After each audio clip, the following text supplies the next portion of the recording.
Hey, I'm Travis Monroe of Monroe Film and Photo, and today we're going to look at what's in my videography kit. First off, let's start with everything that I carry in on a wedding day. I only carry in a total of 3 cases. One, my tripod bag, which I could also fit my second case, which is my Aperture 60 light. So I use that as a lighting scenario when it comes to low light situations, speeches, dances, things like that. I carry that on top, though technically I could fit it into my bag. And then finally, I have this Pelican case, which has all of my important gear. This is everything else I carry with me. The specific case that I have is a Pelican IM2950. So with this case, it's big, it's got wheels, I can take it anywhere, and it's amazing. And when I first started lugging it, it was like, yeah, this thing's huge. And I've slowly been kind of paring things down, and I put everything in there that are essential to me to make this so that this is just super easy. Pull on my car, get things rolling. Let's go take a look. Oh, all right. Get those nice releases there. I have a bunch of stickers and stuff like that on here. I strictly do that just to keep it labeled because I have had people trying to steal my Pelicans before on accident. Of course, they just thought that it was theirs. So that's why I intentionally went with the green color, and I threw some different stickers on there and stuff like that, because at the end of the day, I don't want my stuff looking like everyone else's. So I always intentionally try to buy things that stand out a little bit in that regard. All right, so let's take a look at what we got in here. As you can see, things are organized, but at the same time, too, they're not like perfectly slotted. That's not how I operate. I'm the type of person where I chuck stuff into places and then I figure it out later when I need to organize it and clean things up. Let's go ahead, let's start in the miscellaneous because that's the least important, and I'm just gonna throw stuff back in there. But there's also a lot of great things in here, too, that I carry with me. So first off, one thing that I do carry with me is a nice little charger USB-C. I've recently been carrying around some USB-C chargeable batteries for my cameras. They're made by Small Rig, and I really like them. And so it helped me cut down some of the things I was carrying because I was carrying my own charger around just in case if I needed some batteries. However, I bought a few of those and I can just carry this, breaks things down, plus I can use this to charge other items as well. So that's great. Another thing that I always carry with me is just a big thing of ride coat fluffies and stickers and all sorts of stuff. So if any sort of audio scenario, I need to pin something on someone, something like that, I can do it quick and easily, and I have the tools that I need. Next. Pretty simple, just a bag to cover my cameras in case of rain. One of my more recent purchases, because I thought mine wasn't working and now I just keep it in my bag, is a backup charger for my Zhiyun crane so I can charge a few batteries in case something happens. Finally, I have some little tools in here as well. I have a little blower if I need to. I have a little cleaner if I ever need to that you can just clean right off on the lens there, stuff like that. Again, all stuff I don't really use day of, but if I need to, it's there in a pinch. I also have just a little multi-tool, as well as you always got to carry around some Advil or something. And then also we have a cleaning cloth. And then finally, I have some business cards because you got to carry business cards. I can't tell you how many times I'd be asked, hey, do you have a business card? I'm like, no, I don't. So now it just lives in here. Let's talk about the next least exciting thing, which is batteries. So I have 2 kind of things that I carry batteries in. The first thing is I have this little bag, which I have no idea where I got it from. It says Plantronics. I don't even know what that is. I'm assuming it's some sort of electrical company. However, it was a cool bag that I somehow acquired, and it fits all of my basic batteries that I need for my audio. When you look in here, I have an extra set of Zhiyun crane batteries. So what I always do, because on a wedding day, I don't use my crane nearly as much as I used to. So I really keep one set charged and then the other set in the crane itself, and then just whenever I need to put in new batteries, I do, and then I charge those, and they live in here until I need to swap them again. The other type of batteries that I carry are rechargeable energizers, AA's and AAA's. So these all go into my devices for audio only. So we're talking with some zooms and things like that and Tascams that we'll look at here shortly. That's what I carry in here at all times. I just have extras of these. These are charged, ready to go. Moving along, the next thing I have is cigars. No. Yes, this is an old beat up cigar box, but the reason why I use it is because it perfectly houses my Sony batteries. So I put a ton of these Sony batteries in here. I usually carry about 10 or so with me on a day, and they all just live in there. They don't bounce around in my kit or anything like that. It's super easy, and this thing is protective. So it's just one of those things where it's just a nice little thing to keep them in. All right, speaking of batteries, I always carry an extra drone battery, and we'll talk about the drone in a little bit.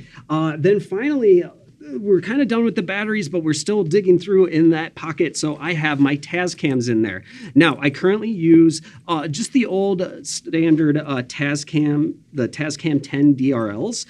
They're amazing. They did come out with a new one that's a 32-bit float, which is great as well. I personally haven't purchased it though because these work so well. The only issue I've ever had is that the button on the side here, I have one where the nubs are completely worn off, and so I can't really turn it on or off anymore. These are great. I have them set up so they do record, put it at 2 different settings so that I get a lower recording quality. They're small, compact. People aren't afraid of them. You just throw them on people and say, I'll grab it off you at some point, and you have no worries about that. All right, up next for audio, we are going to grab our H6N. Now, full disclosure, I only upgraded to this because we started getting clients with podcasting and I needed something that could record more than 2 channels. Otherwise, I was still using my super old H4N. Like, I bought that thing over 10 years ago at this point, and it still works great. It's not 32-bit float again, if that's something that you're really concerned about. However, in my experience, because I'm only using this to plug in to get a line feed from the DJ, that 32-bit float doesn't matter, because if the DJ is sending you junk, it's going to sound like junk. If he's sending you something that's blown out, like, you're not going to be able to fix that really. So that's where, if you know what you're doing and you know how to dial in the settings from coming in from the line feed, 32-bit float's overkill. 32-bit float is better if you're not using a line feed. Okay, moving along. Up next, like I said, I have that backup lens. So this is the original G Master 70 to 200 2.8 from Sony. Great. Great lens. It's super sharp. The downside is that the autofocus stinks. So I don't use this in autofocus really at all. In fact, I rarely use this lens anymore. I used to use it on every wedding, but as you'll see with the other lenses I switched to, I really only grab this as if we're in super far distances and I need that reach. All right, up next in the bag, we have another fun bag that I got. It's actually just reusing an old headphone bag that I'm using. And in here, I keep 2 items. So one item, which I didn't pull out, which is right next to it here, is I have this little mini tripod that can wrap around things. It's old and beaten up. It's missing a leg now, but it still does the job because what I put on it is the Osmo Action 3. Now, I've used different GoPros and stuff, but I've always loved using the Osmo. It seems to be a little easier for people to handle, especially now that it's got the screen on front, which isn't really a big deal anymore for a lot of these type of cameras, but it was one of the few that did it at its time. It's a great selfie camera that people use it for, or in a pinch, I can set it up and have a super big wide shot of something. I mainly just use this GoPro for party bus scenarios. So what I mean by that is that since our company, we do it as a solo videographer, many times they're going to use a party bus and I need to drive separately to go somewhere. So what I'll do is I'll hand this over to a bridesmaid, groomsman, or something like that. And I just say, have fun with it. Get whatever you want. Just hit this button, hit record, and give it back to me when we meet up again. I have gotten so many great shots from this, just fun behind the scenes party looks. And that's exactly what it looks like. The image from here isn't going to be comparable to your DSLRs. I mean, GoPro cameras and action cameras in general, like, you still have to have really good lighting and stuff for it to really look good. But to match it up and giving that fun vibe of the highlight trailers and stuff like that, this thing's great. I love it. People are always excited when they get a camera and they get told, hey, we can do things. And you're going to get them to be a little more looser and have a little more fun. All right, so that covers everything in that side of the bag. So let's go ahead. Let's keep moving into that awkward section of my bag that I have here now. So the first thing I have in there is my drone and controller sitting on top. So the drone that I have is the Mavic Pro 3. I love this thing. I upgraded from an Autel. The Autel was great. I really love that, but the main thing of why I upgraded is because this thing just does better in windy situations. Also, what I really like is that I have 3 different lenses on there. So often what I'm doing is I'm getting those big wide shots, and then I use the zoom feature to just zoom in on something and get a totally unique angle of like maybe the building or a sign or something like that while still flying the drone around. So I really love it. It's super easy to use. People get excited when they see a drone flying through the air and stuff like that. So I also like that, it's still big, but it's not incredibly big, easy to use. Launch it off from my car, do different things like that. All right, up next in that bag, which this one kind of floats around. It doesn't always necessarily land in this box, but I also carry around with me ND filters. So pretty straightforward, all ND filters that fit all the lenses that I have with me. The biggest thing that I have to say about ND filters is I try to avoid variable NDs as much as I can, except for what's on my main camera, which we'll go over a little bit. All right, finally, in this little section from the top layer anyway, because I actually do have a divider in there, I have this fun bag. So yes, as I mentioned before, I like to have kind of fun and different looking things, because if I happen to leave it behind, people are always like, oh, that's the video guys, because they know that, oh, I saw something, him carrying something kind of crazy looking, and this is exactly it. Now, this is my audio bag. This has every little bit of audio pieces that I would need to plug into any sort of system. And trust me, you need to have a lot of different things. However, if you didn't have everything, I do recommend just a few of these items. So the main one that I use on virtually every wedding is this cable right here. So what I have here is I have a 1/4 inch on one side, XLR male on the other side. And then I have a female to female XLR adapter. Now, what does this do? Well, in my experience, plugging into the back of a speaker of a DJ tends to be the best way to get audio. And for that, you need a female end adapter. Now, they probably do make a cable that works like that, but however, I like to just use an adapter on there and boom, because then if I ever need to, I can just quickly pop it off if for some reason it doesn't call for that. So I plug this into the back, and then I plug the 1/4 inch into my H6N. The other favorite audio cable that I use, and this is probably covering the other like 25% of the time if it doesn't work, is this guy right here. And so this is a 1/4 inch to mini, which is a headphone jack. So there's been times where I can't plug into the soundboard, but I can plug into the headphones. It's not ideal, but it's better than nothing. So I use a scenario like this, or I have some other adapters and things like that, depending on how I need to plug in. The other thing I carry in my little bag here is I carry around a little sleeve and another little Sony audio recorder. Now this guy, I don't know if they make them any smaller now. I bought this a few years ago, but this guy is amazing. It does a great job. It's just a little note recorder. What I do is I have one of these little things here, just a little like nylon little strap that you can attach to a microphone, and then you just drop this guy right in there.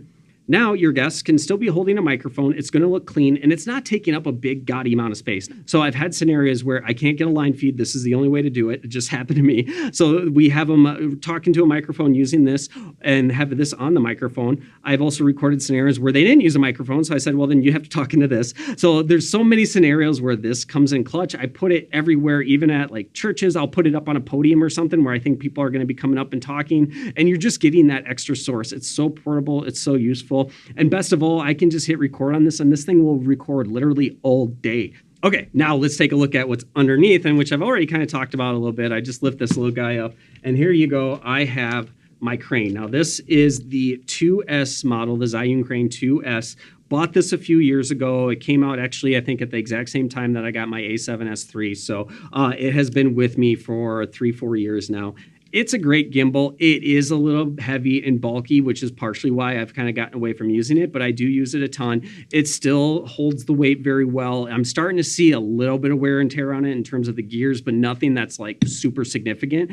Just generally, you just have to readjust a little bit. But what I love about this is that everything locks in, which was new at the time. I know that's not as big deal anymore. So it folds up, it goes nice and small.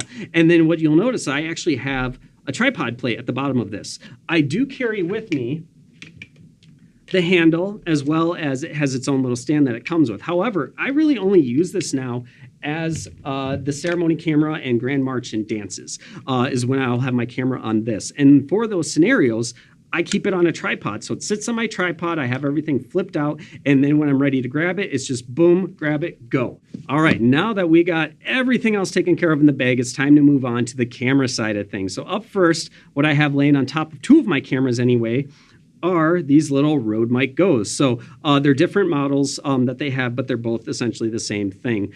Just one's newer than the other. So these have seen everything. The one's taped up. It's been attacked by my dog multiple times. So these things are great. They're durable. They just give a little bit better audio quality than what comes in the camera. So it's one of those things where I put these on whenever we're doing major event stuff, and I just want to have that little extra quality, or if I'm putting the camera next to a speaker to make sure that I can pick things up nice and clean. These are great. It helps cut down the wind, everything like that. They bounce around, so like I'm not concerned about them breaking just with how small they are. And they just screw right on top of the camera. All right, so let's start pulling out some of the cameras in. So up first, let's start with the C cam that I use. And so mainly, I mean, really it's a C cam, B cam, because I kind of use two of these throughout the day in various ways. So is the A6700 is one of my cameras. So on this camera, I primarily keep on here the 18-105 f4. So really this camera is my standard kind of C-B camera. I use it for ceremonies as well as speeches, first dances, major event type stuff. However, for things like speeches, I have no problem this being the A-cam recording things. The video quality is really good. The low light does pretty well, especially since I'm lighting it anyway. So there's a lot of different scenarios that goes into when I'm making up my mind on which camera I'm going to use for those scenarios, but this one tends to be the one that I use. Great hybrid camera. We did a review about it, and it's just awesome. I love it, and it's in my bag. The next camera I'm going to pull out my bag here is really kind of the twin brother of the 6700, just a little more video focused though, and that is the FX30. Now, I bought this camera because I was upset that they announced the FX3 after I had already purchased two A7Ss. And I mean, really, so I was like, okay, let me buy this and just see if it's worth buying an FX3. It's the exact same sensor as the A6700. So in terms of image quality and stuff like that, it's great. Low light falls apart a little bit, but not too bad for most people, especially if you're starting out. This will probably be your go-to camera that you want to buy. And I'm not going to argue with you on that. It's a great camera. I love it. The only thing I don't like about it is that since it's designed more for a cinema camera, the interface is just a little different compared to the other cameras. And so there's always just a little more monkeying around I got to do with it if I got to change some settings and stuff like that. So that's really my only gripe about it. Otherwise, I really like it. And the lens that stays on this one is my Tamron 28-200 2.8 to 5.6. This is the third Mark, whatever Tamron calls it, the third version of this lens. So it's a full frame lens. So because this is a crop, I'm already starting off at not like 28 millimeters. It's more like 35, 40, something like that. I don't know the exact math on it, but really you're getting more distance on it. So it really kind of plays more of like a 50-300 type lens. Again, not exact math on that. So this one I primarily use as far as like if I need those super zooms and stuff like that for major events. However, because this is a variable focal range lens, when I zoom all the way in, it's only going to be f.6. I can't go any lower. So there's some disadvantages to that. All right, and finally, let's pull out the last camera, which I've already talked about a little bit, and that is my A7S III. So, like I said, I have two of them. The other one actually lives in my associate's kit. So this is what I have as my go-to carry around. This is what I shoot with all day long. And you notice I have a few different things set up on it. So first off, I have the 24-105 G Master lens. I love this lens. I love the versatility of it. Yes, it's an f4, but however, how I shoot, I don't necessarily go for that super shallow depth of field, a lot of bokeh, anything like that. That's just not my style. I'm more documentary style, so therefore just things being in focus is more important to me. And this lens does the job well. I love it. Like I said, just the range and everything about it. This is the lens I recommend to everyone as like, if you're going to buy one lens, buy this one. Then on top of that, you'll see that I keep my part of my crane on here at all times. Like I said, I go handheld, so this adds a little bit of weight, helps me kind of carry it, because if it's too light, I know I have a shaky hands, so having a little bit more weight helps keep that, so I can keep it a little more stable. But also then it allows me that when I need to pop on the crane, because the crane attaches on the side, I can just go up, boom, slide it on. When I need it, detach, boom, go. It's super simple. I don't have it on here currently, but I do typically, as well as I also keep a plate on here as well, just in case if I need to slide this camera in, boom, I have it. We're good to go on a tripod. So a lot of different things like that. Finally, what I have on here attached permanently, not necessarily by choice right now, but I have the Peter McKinnon series variable ND filter. Now, I used to have all magnetic ND filters, and like I mentioned earlier, I was using solid NDs. The problem was I can't remember the name of the company, but I bought these magnetic attachments for them. Well, those magnets eventually, died, or the thing fell apart, it broke because it dropped, or various things like that. But either way, the magnets I needed to replace, and nobody was selling them.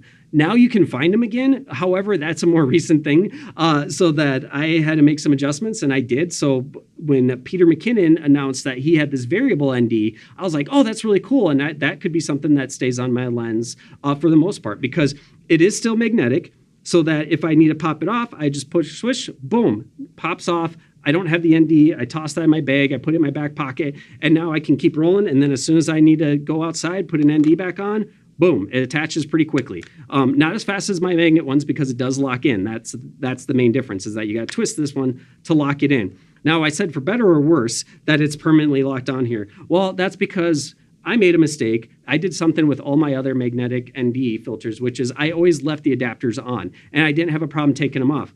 However, I put the Peter McKinnon on there, left it on there for one wedding, put it back in my bag just like this, like how I pulled it out, and then when I went to remove it, I can't twist it off. So I don't know if something got jammed, if it wasn't setting on there right or whatever.